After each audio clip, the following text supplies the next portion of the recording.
আসসালামু আলাইকুম। যারা কলোনিতে পাখি পালতে আগ্রহী তাদের জন্য নিয়ে আসলাম একটি সম্পূর্ণ গাইডলাইন ভিডিও। আজকের এই ভিডিওতে থাকবে আপনি কিভাবে পাখি কলোনিতে ছাড়বেন, তাদেরকে জোড়া দিয়ে ছাড়তে হবে নাকি এভাবে ছেড়ে দিলেই হবে, এবং কি করলে পাখি দ্রুত ডিম বাচ্চা করবে, কিভাবে তাদের যত্ন নেবেন, হাঁড়ি কখন বাঁধবেন, আরও অনেকগুলো বিষয় নিয়ে আজকে কথা বলবো। চলুন শুরু করা যাক। তার আগে বলে নিতে চাই, যারা আমার চ্যানেলে নতুন তাদেরকে অনুরোধ করছি আমার চ্যানেলটি সাবস্ক্রাইব করার জন্য, কারণ এই চ্যানেলে আপনারা প্রতিদিন এরকম নতুন নতুন পাখি সম্পর্কিত সকল আপডেট জেনে যাবেন। প্রথমে পাখিকে কিভাবে কলোনিতে ছাড়বেন, মানে আপনি একটি কলোনি সম্পূর্ণ রেডি করার পর তারপর কখন পাখিটিকে ছাড়বেন। আপনি কি তাদেরকে আগে জোড়া দিবেন নাকি এভাবেই ছেড়ে দিবেন? দেখেন, কলোনিতে পাখি পালনের জন্য আপনাকে আলাদাভাবে পাখিকে জোড়া দিতে হবে না। আপনার কলোনি যখন সম্পূর্ণ রেডি হয়ে যাবে, আপনি জাস্ট ছেলে মেয়ে সম্পূর্ণ করে তাদেরকে সম্পূর্ণ আইডেন্টিফাই করে এবং তারা অ্যাডাল্ট কিনা সেটা শিওর হয়ে আপনি তাদেরকে কলোনিতে ছেড়ে দিতে পারেন। তখন তারা নিজেই যার সাথে যার বনে এভাবেই জোড়া নিয়ে নেবে। হাঁড়ি কখন ঝুলাবেন? যখন আপনি কলোনিতে পাখি পালবেন তার জন্য আপনার হাঁড়ি ঝুলানোর নির্দিষ্ট কোনো সময় নেই। আপনি যখন দেখবেন আপনার পাখি ব্রিডিং মোডে আছে, আপনি চাইলে তখনও ঝুলাতে পারেন, অথবা পাখি ছাড়ার আগে হাঁড়ি ঝুলিয়ে রাখতে পারেন। খাঁচাতে যেমন পাখি ব্রিডিং মোডে আসলে মিটিং করলে তারপর হাঁড়ি ঝুলাতে হয়, কলোনিতে এরকম কোনো সিস্টেম নেই। আপনার যখন ইচ্ছে তখনই আপনি হাঁড়ি ঝুলাতে পারেন।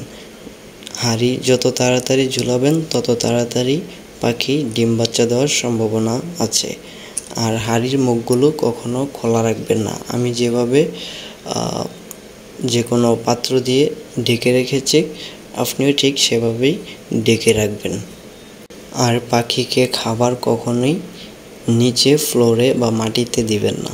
পাখিকে খাবার সবসময়, পাখির খাবার পাত্র সবসময় উপরে রাখার চেষ্টা করবেন, কারণ পাখি যখন খাবার খাবে তখন যদি সাথে তাদের যেই মলমূত্র আছে, তাদের যে পায়খানা আছে সেগুলো যদি খেয়ে ফেলে তাহলে তাদের পেটে সমস্যা হতে পারে, লুজ মোশন হতে পারে।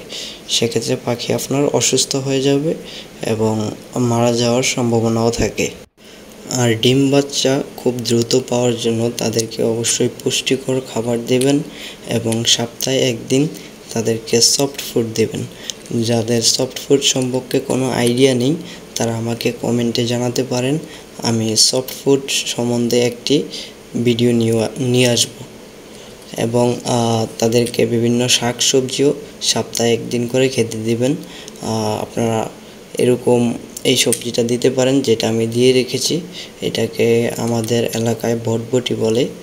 এবং কি আপনি চাইলে কলমি শাক দিতে পারেন, সজনে পাতা দিতে পারেন, এবং সিড মিক্সগুলো চেষ্টা করবেন যেন যথেষ্ট পরিষ্কার থাকে, তাদের এগুলোর ভিতরে যেন কোনো ধুলোবালি না থাকে। তারপরেও যদি আপনাদের পাখি ডিম বাচ্চা না করে 1.5 মাস অপেক্ষা করার পরেও আপনার পাখির জোড়া ঠিক আছে এবং কি সবগুলো অ্যাডাল্ট কিন্তু ডিম বাচ্চা করছে না, তার জন্য আপনারা তাদেরকে ব্রিডিং কোর্স করাতে পারেন। যারা ব্রিডিং কোর্স সম্পর্কে জানেন না তারা আমাকে কমেন্ট করতে পারেন, আমি ব্রিডিং কোর্স সম্পর্কেও একটা ভিডিও নিয়ে আসব। সর্বশেষ একটা কথাই বলতে চাই, পাখির ডিম বাচ্চার আশা না করে তাদের সঠিক যত্ন নিন, আপনার পাখি এমনিতেই ডিম বাচ্চা দিয়ে দেবে। আশা করি ভিডিওটা সবাই বুঝতে পেরেছেন।